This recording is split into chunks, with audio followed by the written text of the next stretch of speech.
बिस्मिल्लाहिर्रहमानिर्रहीम। अस्सलाम वालेकुम। आपका दोस्त सलमान हैदर। दुआ है परवरदिगार से कि उसने आपको और आपके अहले खाना को अपनी हिफ्ज़ो अमान में रखा हो। सबसे पहले तोशा खाना की पेशरफ की बात कर ले कि कैसे अब केस को पहिया लगना है, क्यों ये 10 तारीख दी गई है और उस सिलसिले में आगे अब क्या चीज़ है, क्यों जज को तब्दील किया गया और क्यों यही जज साहब ने, क्या था पिछले ज़फ़र इकबाल साहब, कौन सी मर्जी थी, कौन सी मंशा थे जिस पे नहीं चल रहे। पहले हम इसके ऊपर बात कर लेते हैं, फिर हम बात कर लेंगे जी सुप्रीम कोर्ट के वो जो तफसीली ऑर्डर के आज की वो अभी तक नहीं आया, तो उसकी क्या वजह है और उसके पीछे क्या मुज़म्मरात हैं, वो डेफिनेटली आपको बताना है। इमरान खान साहब की कल की रैली, आज 6 बजे का खिताब, उससे पहले जो इजलास हो रहा है वो, और सदर मुमलिकत ने जो सितंबर में रिटायर होना था उन्होंने ना रिटायर होने का फ़ैसला कर लिया। ये भी बड़ी मज़ेदार चीज़ शुरू हो गई है। तो सारी चीज़ें बड़ी आम है तो और इंटरेस्टिंग है और नॉलेजफुल है, तो आपने ज़रूर वीलॉग को मुकम्मल आपने देखना। सबसे पहले तोशा खाना केस की बात करूं। अच्छा, ये पता था और ये नविश्ता दीवार भी था कि ये केस है जिस पे इमरान खान साहब को किसी तरीके से फंसाया जा सकता है, और उस वक्त ज़्यादा मज़ीद अंदाज़ा हो गया जैसे ही ज़फ़र इकबाल साहब जो थे सेशन जज, उनको तब्दील किया गया और उनके तबादले के लिए जिस तरीके को इख्तियार किया गया, तो अंदाज़ा हो रहा था कि, और मुस्तकबिल भी पता चल रहा था कि अब केस को पहिया लगाना है, इसलिए इन जज साहब को तब्दील किया गया। सारी पेशरफ्तें, सारी समातें, सब कुछ हुआ, ये सब चल रहा था ना।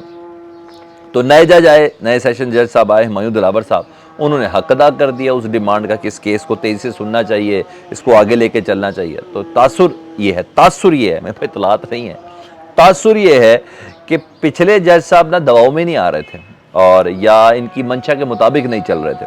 और आज हालांकि पाकिस्तान तहरीक साहब यानी इमरान खान साहब के वकील ख्वाजा हारिस साहब ने 4 घंटे दलाइल दिए कि जज साहब ये केस काबिल समाअत ही नहीं है, और फिर सारी चीज़ें बताई कि ये सारे रिकॉर्ड भी अब अदालतों के अंदर जमा हो चुके हैं कि फ़लाँ ने किस किस ने, हुक्मरान ने किस किस तरीके से घर के पतीले और बर्तन तक लिए हैं तोशा खाना से।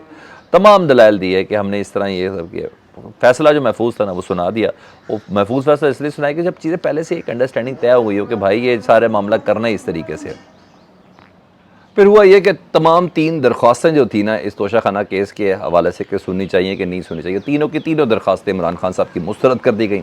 10 मई को फ़र्द जुर्म आयद कर दी गई। फ़र्द जुर्म आयद करने के लिए इमरान खान साहब को बाकायदा तौर पर ज़ाती हैसियत में तलब कर लिया है, और यही एक केस था जिसमें इमरान खान साहब की नाअहली का आगाज़ कर रहा है। इनके प्लान अभी पहले सुन लें, मैं ये नहीं कह रहा होगा, इनका ये है वाहिद ये केस है जिस पर इन्होंने आगाज़ करना है।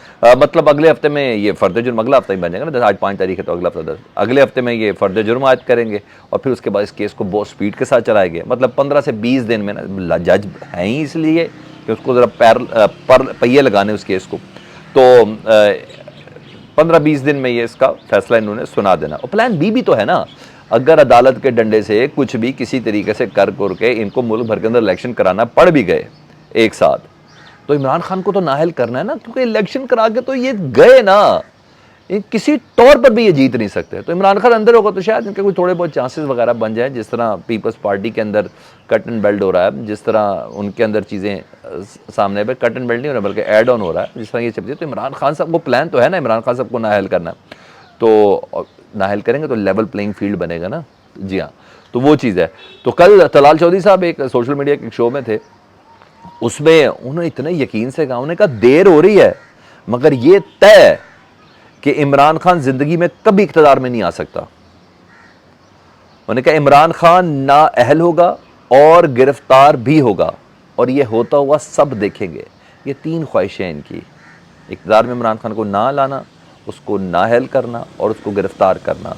और जितने यकीन से ये कह रहे हैं ना, तो मुझे ऐसा लगता है लंदन प्लेयर में ना ये यकीन दहानी हुई हुई है इन लोगों को। बाकी परवरदिगार तो हर जगह ही बता रहा है कि मैं हूं ना, मगर इनको जिस यकीन के साथ ये बता रहे, तो इनको भी कहीं से यकीन दहानी हुई हुई है। बहुत सी ख्वाहिशात हैं मियाँ साहब की, तो वो जो पूरी होनी है। तो तलाल साहब ये कह रहे हैं, तलाल साहब अब समझे मरियम बीबी के बहुत करीबी हैं, और मरियम बीबी जिनके करीब है उनका आपको पता है। लेकिन बहरहाल ये सब चीज़ें। अब मैं ज़रा सुप्रीम कोर्ट के ज़रा ऑर्डर के ऊपर बात कर लूँ। तो ऑर्डर का अभी तहरीर जारी नहीं हुआ जी, और चीफ जस्टिस ने कहा था जुम्मे का दिन है तो कोशिश करके देख लें। ये सब चीज़ें बातें तो उन्होंने की थी, और टीवी का भी उन्होंने जिक्र किया अपनी समात पे कि वो टीवी भी देख रहे हैं, टॉक शोज़ की भी बात कर रहे हैं। तो यानी पॉलिटिकल हालात को ना मॉनिटर किया जा रहा है सुप्रीम कोर्ट की तरफ से। ऐसा नहीं है कि अड़ते हैं और बात करते हैं।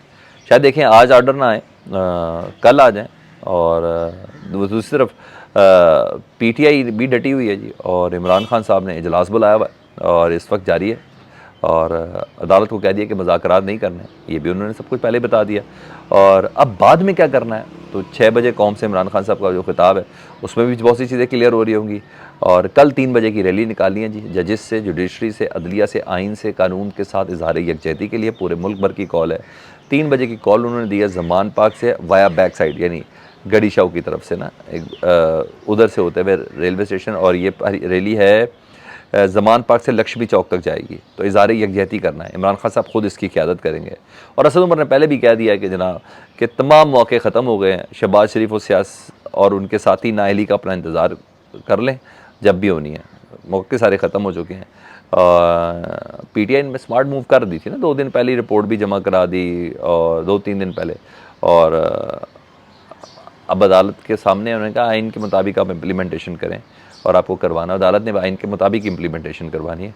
और आइन सिर्फ और सिर्फ नाअहली का कहता है, कुछ भी नहीं, ये मैं आपको बता रहा हूँ, सिर्फ नाअहली का कहता है, 100 जूते और 100 गंडों के साथ ये सारी चीज़ें होंगी।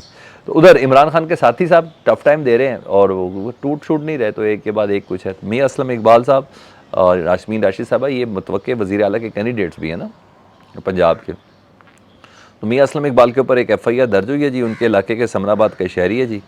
उसने कहा है कि मियां असलम इकबाल ने राह चलते हुए ग्राउंड के अंदर मुझे ज़दोकोब की है, लड़ाई शड़ाई की है, मुकदमा दर्ज कर दिया जी मियां असलम इकबाल के ऊपर। चलो ओके कर लें, ठीक है।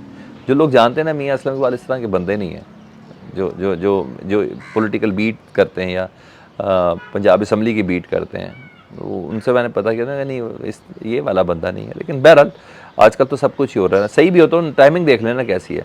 इधर निगरान हुकूमत, ज़ाहिर बात है ये सब पीछे के, ऐसा तो नहीं हो सकता किसी के पूछे बगैर हो ना। तो जो निगरान हुकूमत है ना, वो बड़ा मज़ेदार प्ले कर रही है, और मज़ेदार प्ले इस तरीके से कर रही है निगरान हुकूमत कि सारे काम ना इलेक्टेड गवर्नमेंट वाले कर रही है। सियासी स्कोर तो सही कर ही रही है ना, अंडर पासेस बना रही है, कंस्ट्रक्शन के काम कर रही है। इस चीज़ पे आप गौर कीजिएगा, स्पेशली पंजाब वाले ज़रूर गौर कीजिएगा।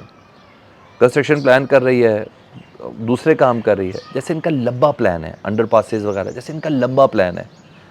और जिस तरीके से इंतकामी कार्रवाई करें, हमें इसका तो अंदाज़ा था, लेकिन मुझे ये लगता है कि इनको भी कोई तसल्ली है।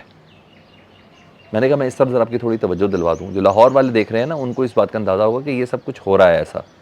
अच्छा, ये हो गया। परवेज़ इलाही के घर जिन्होंने किया था ना, वो लोग फंस गए, और उनका फंसने का पूरा प्लान है। जिन्होंने परवेज़ इलाही के घर में कार्रवाई की थी, हमला किया था, या तो इनको जेल जाना पड़ेगा, और या सर्विस से जाना पड़ेगा। ACR तो इनकी ख़राब हो गई है। कल वकास साहब थे ना, एडिशनल डायरेक्टर एंटी करप्शन, उन्होंने प्रेस क्लब में जाके माफ़ी शाफ़ी भी मांगी, तो अदालत के सामने बोला सर हमें माफ़ कर दें, हमने माफ़ी मांगी। उन्होंने कहा ना ना ना ना ना ना, आपने माफ़ी मांगी, ये हमारा फैसला नहीं था, आपको हम शोकस देते हैं, ठीक है, इस शोकस का जवाब दें। अब शोकस का क्या जवाब दें, कि इनको जवाब तो है नहीं। उधर बैठ के DG एंटी करप्शन कह रहे हैं कि कौन सा ऐसा इदारा है जो पॉलिटिकल नहीं है, यानी हमने पॉलिटिकल कार्रवाई की है, तो ये किस तरह करेंगे? और ये कोई जवाब देंगे तभी फंसेंगे, नहीं देंगे तभी फंसेंगे। तो 6 माह कैद है, तो इन्हें अदालत की कम अज़ कम इतनी तो है, तो ये फंसने वाले हैं। और जी हाँ, परवेज़ इलाही फैक्टर बड़ा मैटर कर रहा है जी, और नौकरियों से भी, सर्विस से भी हाथ धोना पड़ेगा। अदालत के हुक्म अदूली की है ना इस्लामाबाद लाहौर हाई कोर्ट के, तो अदालत खड़ी होगी जी इनके सामने। तो सारे किसी को तख्ता मश्क बनाए ना, निशान इबरत बनाएं किसी को, तो पता चल जाएगा। फिर ये तोते की तरह बोलेंगे जी उन्हें क्या सी, वो हुआ था, ये हुआ था, ये सब चीज़ें फिर ये खुद ही बताएंगे। अब आ जाऊँ उस चीज़ के ऊपर जो मैंने कहा था कि मैं आखिर में बताऊँगा। सदर मुमलिकत डॉक्टर आरिफ अलवी साहब का कोई जाने का प्लान नहीं है सितंबर में, उनका रिटायरमेंट का कोई प्लान नहीं है। अपडेट ये है कि अगर सितंबर तक पंजाब और KP के असम्बली के इंतखाबात नहीं होते, यानी इलेक्टेड गवर्नमेंट उधर नहीं आती, तो सदर के इंतखाब के लिए इलेक्टोरल कॉलेज जो है ना, वो 4 सूबे और मरकज़ ज़रूरी है ना, तो वो इलेक्टोरल कॉलेज ही पूरा नहीं होता। और अगर इलेक्टोरल कॉलेज पूरा नहीं होता तो अगला सदर भी नहीं बन सकता। तो सदर के मुद्दत में तोसी होगी। जिस तरह याद है अदालत के फैसले तक हमजा शहबाज को भी कहा था तोसी है आपकी, परवेज़ इलाही साहब को भी कहा आपकी भी तोसी है, इसी तरह उनकी तोसी है। तो उनका बतौर सदर भी जाने का कोई प्लान नहीं है। अपना बहुत ज़्यादा ख्याल रखें। फीडबैक से मुतल्लिक़ आगाह करें। अल्लाहुम्मा सल्ली अला मुहम्मद व आले मुहम्मद।